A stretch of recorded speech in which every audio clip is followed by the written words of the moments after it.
Hello बच्चों, good morning to all of you. देखिए, आज जो हम स्टार्ट करने जा रहे हैं हमारी थर्ड यूनिट। फर्स्ट यूनिट हमने इलेक्ट्रोस्टैटिक पढ़ी है, सेकंड हमने करंट इलेक्ट्रिसिटी के बारे में पढ़ा। आज हम स्टार्ट करने जा रहे हैं हमारी third unit moving charge and magnetism के बारे में। थोड़ी बहुत बेसिक बातें आपने 10th क्लास में पढ़ी है इसके बारे में, मैग्नेटिक फील्ड क्या होता है, मैग्नेटिज्म वगैरह के बारे में थोड़ी बहुत बेसिक बातें आपने पढ़ी है, तो इतना आपको हार्ड नहीं लगेगी ये यूनिट। तो बेसिक से ही हम स्टार्ट करेंगे और धीरे धीरे फिर कॉम्प्लिकेटेड टर्म्स पे आएंगे। तो सबसे पहली बात होती है कि इस यूनिट में हम किन चीज़ों की स्टडी करने जा रहे हैं। सबसे पहले तो देखिए हम पढ़ेंगे कि मैग्नेटिक फील्ड क्या होती है, उसकी डायरेक्शन। जो हमारा फर्स्ट चैप्टर रहेगा इस यूनिट का वो हमें बताएगा कि मैग्नेटिक फील्ड क्या होती है। मैग्नेटिक फील्ड की कैलकुलेशन करेंगे हम अलग अलग फेनोमेना के रूप में। उसकी डायरेक्शन को हम एक्सप्लेन करेंगे, कौन से फेनोमेना लगा के हम उसकी डायरेक्शन को निकालेंगे। तो इन चीज़ों के बारे में हम फर्स्ट चैप्टर में पढ़ेंगे। It's very very important chapter. Exams के अंदर 5 मार्क्स का क्वेश्चन जरूर बनता है इस चैप्टर में। तो देखिए, सबसे पहले तो मैं थोड़ा सा इंट्रोडक्शन दे देता हूँ इसका। देखिए, सबसे पहले कि मैग्नेटिक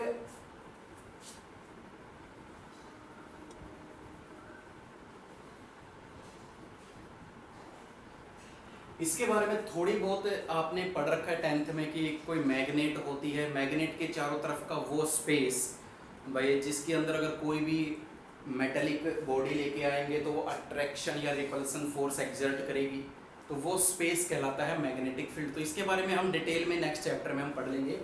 अभी हम बात करते हैं ऑब्जर्वेशंस के बारे में। ऑब्जर्वेशंस में क्या था कि मान लीजिए कोई भी एक वायर है और इस वायर में से करंट फ्लो कर रहा है ऊपर की तरफ, अपवर्ड डायरेक्शन में ये करंट फ्लो कर रहा है, और इसके पास में एक मैग्नेटिक कंपास निडल, ठीक है, कंपास निडल अगर मैं रख दूं तो वो क्या करेगी, वो डिफ्लेक्शन शो करेगी। इसी तरीके से अगर मैं करंट की डायरेक्शन को चेंज कर देता हूं तो कंपास निडल भी अपनी डायरेक्शन चेंज करेगी। इससे क्या पता लगता है, आपको मालूम है कि कंपास निडल की प्रॉपर्टीज क्या होती है। कंपास निडल वहीं पे डिफ्लेक्शन शो करेगी जहां पर मैग्नेटिक फील्ड का अफेक्ट होता है। इसका मतलब क्या है कि जब मैं इसको एक करंट कैरिंग वायर, ये वायर कैसी है, करंट कैरिंग वायर के पास लेके आता हूं तो ये डिफ्लेक्शन शो करती है। सेम हेयर इधर हो रहा है, ठीक है। तो यहाँ पे क्या देखने को मिल रहा है कि एक करंट कैरिंग वायर में जो करंट फ्लो कर रहा है, जो चार्ज फ्लो कर रहा है, वो अपने आसपास एक मैग्नेटिक फील्ड प्रोड्यूस कर रहा है, जिसकी वजह से कंपास निडल डिफ्लेक्शन शो करती है। यहीं से ये एक ऑब्जर्वेशन था, और ये ऑब्जर्वेशन किसने दिया था, ओर्स्टिड ने, ठीक है। ओर्स्टिड ने एक एक्सपेरिमेंट किया था जिसमें एक स्नो रूल पढ़ा, उसने दिया था। ये हम 10th क्लास में नॉर्मल हम पढ़ के आए हैं स्नो रूल क्या होता है। मैं डायरेक्टली आपको बता रहा हूं यहाँ पे कि अगर किसी भी वायर में करंट फ्लो कर रहा होता है और उसके पास एक कंपास निडल रख दी जाती है तो वो डिफ्लेक्शन शो करने लग जाती है। ये ऑब्जर्वेशन हमें क्या बताती है, इस ऑब्जर्वेशन से हमें ये पता चलता है कि current carrying wire produced a magnetic field around it. याद रखना बहुत इंपॉर्टेंट है, करंट कैरिंग वायर या करंट कैरिंग कंडक्टर वायर की बात हो रही है यहाँ पे, produced magnetic field around it, ठीक है। क्लियर हो गई ये बात। ये ऑब्जर्वेशंस है कुछ एक, ओर्स्टिड ने फर्स्ट एक्सपेरिमेंट किया था, स्टार्टिंग में उसी ने देखा था। अच्छा चलिए, स्नो रूल के बारे में थोड़ा सा मैं बता देता हूँ आपको, मतलब पजल हो जाओगे। ये मैंने डायरेक्ट बताया है, आपको डायरेक्ट याद करना है। ये इंट्रोडक्शन पार्ट चल रहा है हमारा अभी। देखिए, स्नो रूल में उसने क्या बताया था कि एक वायर लेनी है, एक सेल से जोड़नी है, और एक कंपास निडल यहाँ पे आपको रखनी है। करंट की डायरेक्शन ये होगी S for south, N for north, S for south, N for north. आपको मालूम है कि कंपास निडल में, कंपास निडल जो होती है उसके अंदर एक साइड साउथ लिखा होता है, एक साइड नॉर्थ लिखा होता है। साउथ टू नॉर्थ, यानी स्नो रूल का मतलब होता है current flow through current flow from south to north and wire is placed over the needle, then needle deflect toward west. ये वेस्ट की तरफ ध्यान दीजिए, ओवर की तरफ ध्यान दीजिए, एस की तरफ, एन की तरफ, S for south, N for north, O for over, W for west. अगर ये वायर मैग्नेटिक निडल के ऊपर रखा हुआ है, ओ फॉर ओवर, ओवर, ठीक है, a wire is placed over the magnetic needle and current is flow from south to north, south to north की तरफ अगर करंट फ्लो करे और वायर मैग्नेटिक निडल के ऊपर रखा हो, तो ये डिफ्लेक्शन किधर होगी, ये मैग्नेटिक निडल किधर डिफ्लेक्ट हो जाएगी, ये इस तरीके से डिफ्लेक्शन शो करेगी, वेस्ट की तरफ डिफ्लेक्ट हो जाएगी। एंड वाइस वर्सा, अगर मैं बैटरी को उल्टा कर देता हूं तो ये नीचे की तरफ डिफ्लेक्ट करेगी, डिफ्लेक्ट करेगी जरूर। इस एक्सपेरिमेंट से यही प्रूव होता है कि अगर एक वायर में से करंट फ्लो हो रहा है तो वो अपने आसपास एक मैग्नेटिक फील्ड जरूर बनाती है, जिसकी वजह से एक magnetic compass needle deflection show करती है। यहीं से हमें मालूम चलता है, हमारा पहला ऑब्जर्वेशन यही था। अब हम बात करते हैं हमारे मेन टॉपिक की, जो आज का हमारा मुद्दा है, दैट इज बायो-सैवर्ट्स लॉ। बहुत ही इंटरेस्टिंग चैप्टर है ये, बायो-सैवर्ट्स लॉ। देखिए बायो-सैवर्ट्स लॉ में क्या बताया जाता है। सबसे पहले तो मैं आपको ये बताऊंगा कि बायो-सैवर्ट्स लॉ यूज क्यों की जाती है।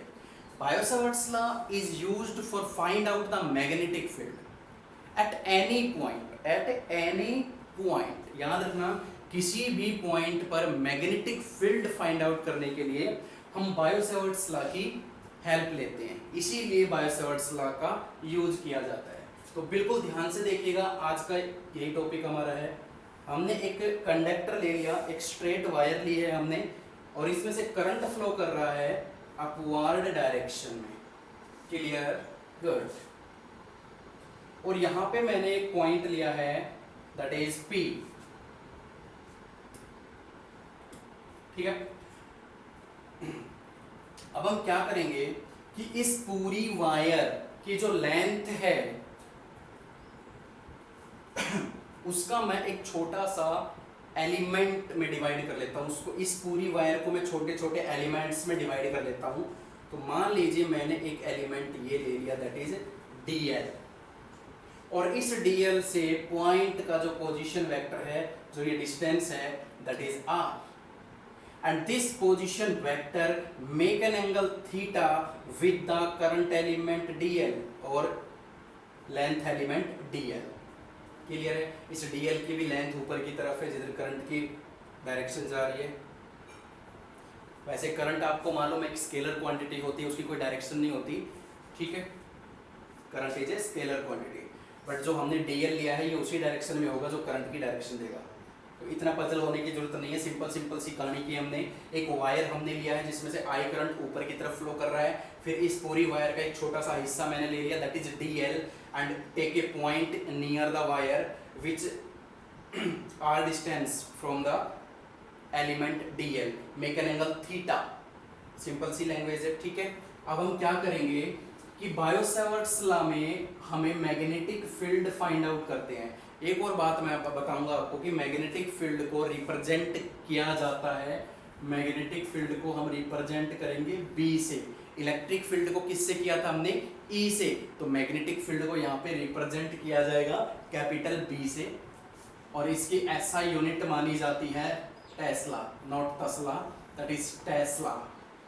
ठीक है, गुड। चलिए अब ये देखिए कि स्मॉल एलिमेंट यहाँ पे मैंने लिया है, दैट इज DL। तो इस पॉइंट पर इस एलिमेंट की वजह से जो मैग्नेटिक फील्ड आएगी वो भी तो स्मॉल ही होगी, इसीलिए मैंने क्या यूज किया? DB। और इसका जो रिजल्ट आएगा, that is μ0/4 pi I DL cross R upon R cube. ये है in vector form, that is in vector form. ये रिजल्ट आएगा बायो-सेवर्ट्स लॉ का, ठीक है, ये रिजल्ट आता है बायो-सेवर्ट्स लॉ का। अब जरा ये देखिए, अगर मैं इसको सिंपल मैग्नीट्यूड फॉर्म में लिखता हूं तो म्यू नॉट अपॉन 4 पाई आई dl क्रॉस r, और आपने +1 में वेक्टर अच्छी तरह से पढ़ रखा होगा, नहीं पढ़ रखा हो तो +1 के चैनल पे जाइए और वहां पढ़िए मेरा वेक्टर अलजेब्रा, बहुत डीपली स्टडी करवाया है मैंने, वहां पे आपको क्लियर हो जाएगा कि क्रॉस प्रोडक्ट क्या होता है, डॉट प्रोडक्ट क्या होता है। तो क्रॉस प्रोडक्ट को जब मैं रिजॉल्व करूंगा, जब मैं खोलूंगा, मॉडिफाई करूंगा, तो क्या हो जाएगा, dl into r sine theta, sorry, upon r square cube. इससे ये कैंसिल आउट हो जाएगा, तो dB कितना आता है हमारे पास, म्यू नॉट अपॉन 4 पाई आई dl sine theta upon r square. ये आपको बुक के अंदर मिलेगा, इट्स अ मेन रिजल्ट, यही आपको याद रखना है। अब यहाँ पे आपको साफ तौर पे मालूम चल रहा है, इसमें मैं एक दो बातें और बताना चाहूंगा आपको। ये म्यू नॉट क्या है यहाँ पे, दिस इज द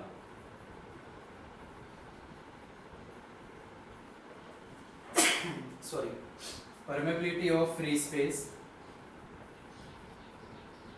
और एयर और वैक्यूम।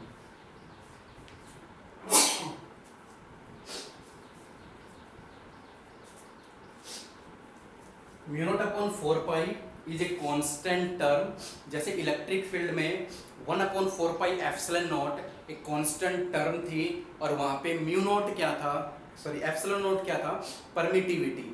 तो यहाँ पे म्यू नॉट क्या बनेगा, परमेबिलिटी कहलाता है फ्री स्पेस का। और इस पूरे की ही वैल्यू क्या होती है, म्यू नॉट अपॉन 4 पाई की वैल्यू होती है 10⁻⁻⁷। ये वैल्यू हमेशा याद रखना, बहुत इंपॉर्टेंट वैल्यू है ये। म्यू नॉट अपॉन 4 पाई क्या होता है, 10⁻⁷। चलिए अब देखिए, इस रिजल्ट से मैं उल्टा काम करवा रहा हूं ताकि आपको क्लियर हो जाए साफ तौर पर। अब देखिए, यहां से आपको मालूम चल रहा है कि जो dB है वो किन किन फैक्टर्स के ऊपर डिपेंड करती है, करंट के ऊपर डिपेंड कर रही है, dl के ऊपर डिपेंड कर रही है, साइन थीटा के ऊपर डिपेंड कर रही है, और इनवर्सली प्रोपोर्शनल r स्क्वायर। ये 4 फैक्टर्स होते हैं जिन पर मैग्नेटिक फील्ड ज्यादा अफेक्ट करती है। अगर वायर में से करंट ज्यादा फ्लो करेगा तो मैग्नेटिक फील्ड भी ज्यादा बनाएगा। अगर करंट एलिमेंट जो मैंने एलिमेंट लिया है dl, अगर उसकी लेंथ को मैं बढ़ा दूंगा तो भी ज्यादा मैग्नेटिक फील्ड वो प्रोड्यूस करेगा। एंगल जितना ज्यादा बढ़ता चला जाएगा उतना ही मैग्नेटिक फील्ड भी बढ़ता चला जाएगा, और जितना डिस्टेंस कम होता जाएगा, यानी पॉइंट अगर वायर के नजदीक आता चला जाएगा, ये वायर है, ये dl था, ये पॉइंट था, अगर इस पॉइंट को मैं नजदीक लेता आऊंगा तो मैग्नेटिक फील्ड ज्यादा होती चली जाएगी। अगर ये कम होगा तो ये बढ़ेगा, अगर ये दूर हो जाएगा तो ये, जैसे CFL के नजदीक मैं खड़ा हूं, अगर मैं दूर चला जाऊंगा तो इसकी रोशनी मेरे तक कम पहुंचेगी। ये मैं पहले डिस्कस करवा चुका हूं आपको इलेक्ट्रिक फील्ड के बारे में, ठीक है।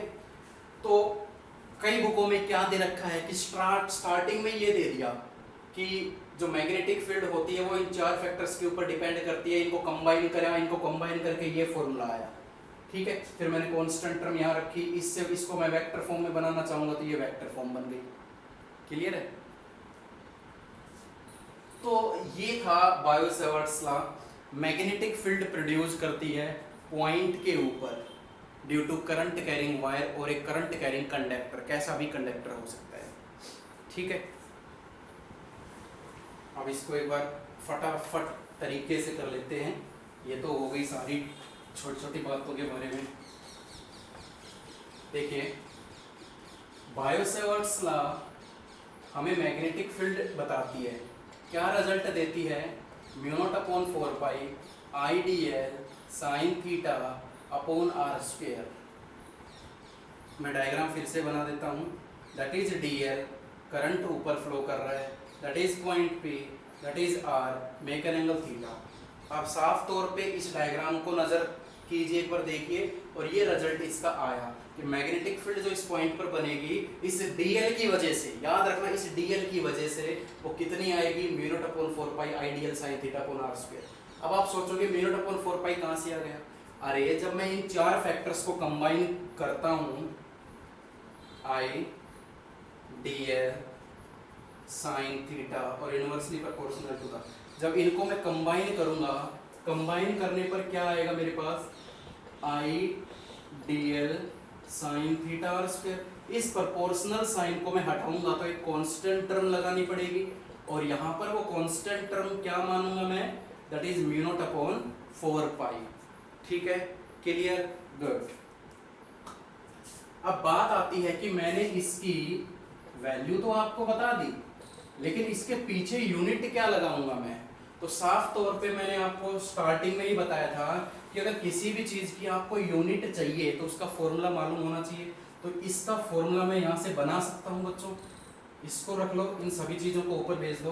तो म्यू नॉट अपॉन 4 पाई किस तरीके से मैं लिख सकता हूँ, D B R square I D L sine theta. फटाफट, dB is the magnetic field, and magnetic field की अभी अभी मैंने बताई थी that is tesla, tesla T से रिप्रेजेंट करते हैं।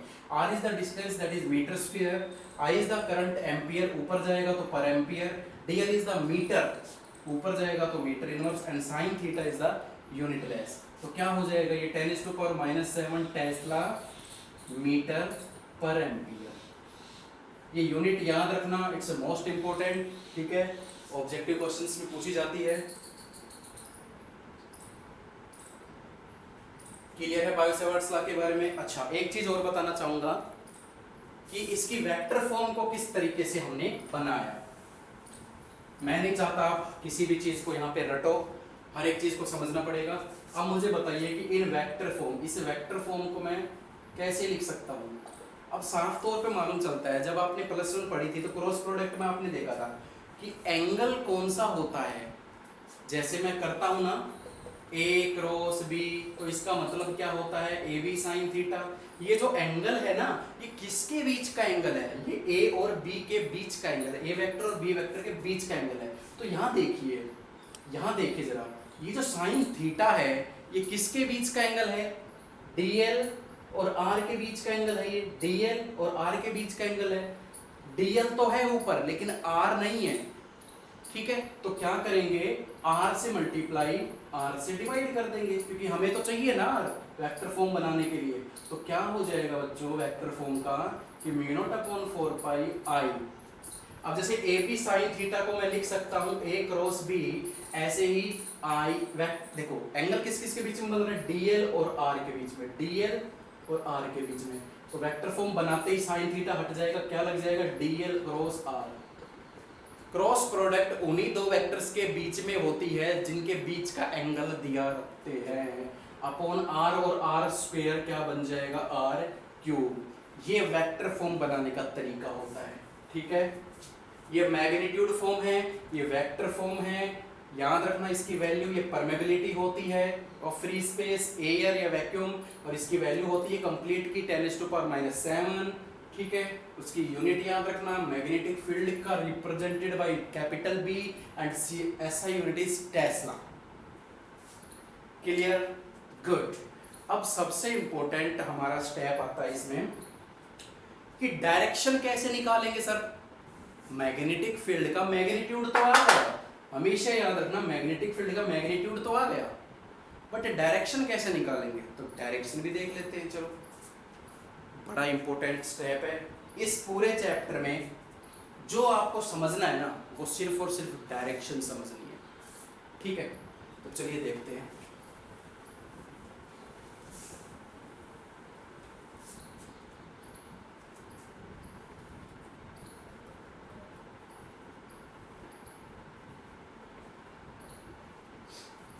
डायरेक्शन निकालने के लिए हम दो रूल यूज करेंगे यहाँ पे। पहला रूल,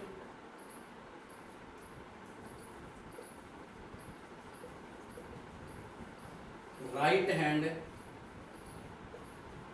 स्क्रू रूल, और अगर फिर भी कोई दिक्कत आती है, नहीं समझ में आता है, तो हम यूज करेंगे राइट हैंड पाल्म रूल। चलिए, सबसे important screw, right hand screw, right hand लेना है, हाथ में आपके जो भी पेन वगैरह है उसी का आपको यूज करना है। आपको देखना है कि एंगल किस किस के बीच में बन रहा है, DL और R के बीच में। तो आपको स्क्रू रखना है DL और R यहाँ पर। ठीक है, दोनों के ओरिजिन पे। अब आपको जाना है DL क्रॉस R है, यानी DL से R की तरफ जाना है आपको, बहुत ही ध्यान से समझिएगा।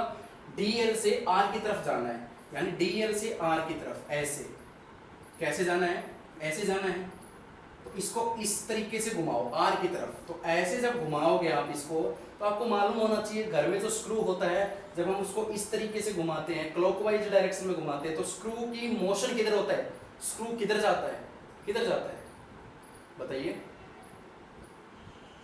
ऐसे करते हैं तो अंदर की तरफ, इनवर्ड डायरेक्शन। तो इस पॉइंट पर कैसी डायरेक्शन होगी मैग्नेटिक फील्ड की, इनवर्ड डायरेक्शन। तो एक बात बताऊंगा मैं, इनवर्ड डायरेक्शन के लिए यूज किया जाता है क्रॉस, और आउटवर्ड के लिए यूज किया जाता है dot. This is use for outward direction and this is use for inward direction. यहीं से आपको मालूम चलेगा डायरेक्शन के बारे में। अब देखिए जरा, अगर ये रूल समझ में नहीं आया, अगर ये रूल समझ में नहीं आया तो अपना पाल्म रूल करते हैं, शॉर्टकट मेथड पाल्म रूल। किस किस के बीच में है ये, तो देखिए DL क्रॉस R, DL पे हथेली रखनी है, अपना जो राइट हैंड पाल्म है वो DL के एक्सिस पे रखना है, ऐसे इस तरीके से, और कर्ल द फिंगर, और फिंगर को घुमा देना है किस तरफ, सेकंड वेक्टर की तरफ। यानी DL पर पाल्म रखनी है और किधर घुमा देनी है, कर्ल किधर करनी है, R की तरफ। ये हथेली ली, DL ये रहा, हथेली ऐसे रखी और कर्ल द फिंगर, या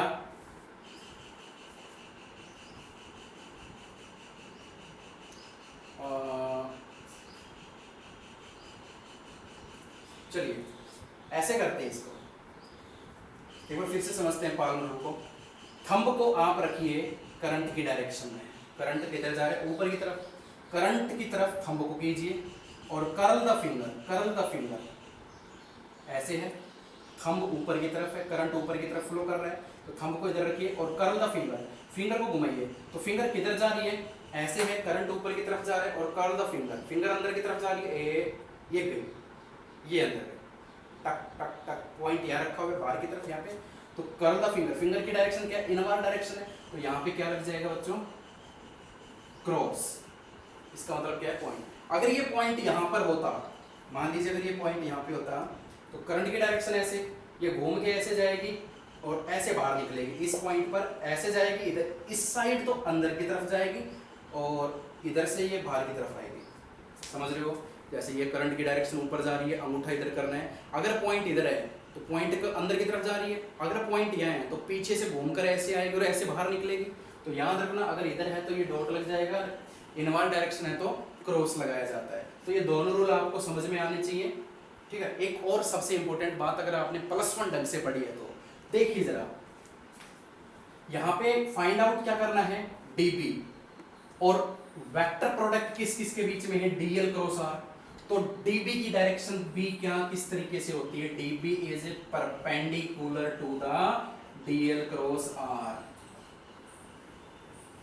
क्रॉस प्रोडक्ट की यही तो खासियत है, क्रॉस प्रोडक्ट में जो हम डायरेक्शन निकालते हैं वो क्या होती है, जिन दो वेक्टर के बीच में एंगल बन रहा है ना, उस प्लेन के परपेंडिकुलर मैग्नेटिक फील्ड की डायरेक्शन होगी। आप देख लीजिए यहाँ भी, आप यहाँ देखिए, DL मान लीजिए ये DL है और यहाँ पॉइंट रखा है, यानी ये डिस्टेंस है, यानी ये बोर्ड प्लेन है, तो मैग्नेटिक फील्ड इस पॉइंट पे क्या है, अंदर की तरफ, यानी ऐसे perpendicular to the plane of board. और अगर पॉइंट यहाँ है, इस साइड है, तो यहाँ से बाहर आएगी।